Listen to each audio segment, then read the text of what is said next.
গুরুত্বপূর্ণ অনুসন্ধান বা একজন বড় ব্যক্তির বিরুদ্ধে অনুসন্ধান যখন শুরু হয় পত্রপত্রিকা বিভিন্ন লোকজন অনেক কথাই বলে, কিন্তু দুর্নীতি দমন কমিশন একটি স্পেসিফিক তথ্যের ভিত্তিতে যেহেতু অনুসন্ধান কার্য চালাচ্ছে এবং আগামী 6 জুন বৃহস্পতিবার ওনাকে ডাকা হয়েছে। হ্যাঁ, আমাদেরকে সেই দিন পর্যন্ত অপেক্ষা করতে হবে। ওনার জিজ্ঞাসাবাদের জন্য ওনাকে ডাকা হয়েছে। উনি জিজ্ঞাসাবাদের জন্য উনি দুদিকে আসবেন কি না সেটা আমাদের দেখতে হবে। আর ওনার 9 তারিখ ওনার পরিবারবর্গকেও ডাকা হয়েছে, ওনারা আসেন কি না। তো আমাদেরকে 6 তারিখ আর 9 তারিখ পর্যন্ত অপেক্ষা করতে হবে।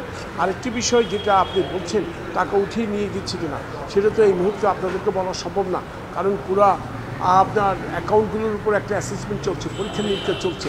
এছাড়াও কোনো অ্যাকাউন্ট আছে কি না, সেখানে কোনো ওখানে কোনো টাকা গিয়েছে কি না, এবং যে টাকাগুলো ওনার এক জব্দের সময় পাওয়া যায় আসলেই তার পূর্বে কোনো অ্যাকাউন্ট থেকে টাকা উঠিয়েছে কি না, সেই উঠিয়ে থাকলে সে টাকাটা কোথায় গিয়েছে, ক্যাশ নিয়ে গেছে না অন্য ব্যাংকে গিয়েছে, এগুলো সব বিষয় কিন্তু এখন গুরুত্ব সহকারে পর্যালোচনা করা হচ্ছে।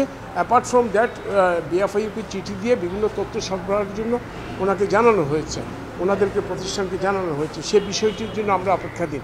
অর্থাৎ যে অনুসন্ধান কার্য চলছে সেটা অত্যন্ত গুরুত্ব সহকারে তড়িৎ গতিতেই চলছে। অনুসন্ধান পর্ব শেষ হলে পুরো চিত্রটি আপনারা পাবেন। এই অবসরপ্রাপ্ত যে র্যাব কর্মকর্তা ওনার যখন বিদেশ যাত্রার জন্য আবেদন করা হয় তখন দুদকের হাতে পর্যাপ্ত তথ্যপত্র চলে আসছিল।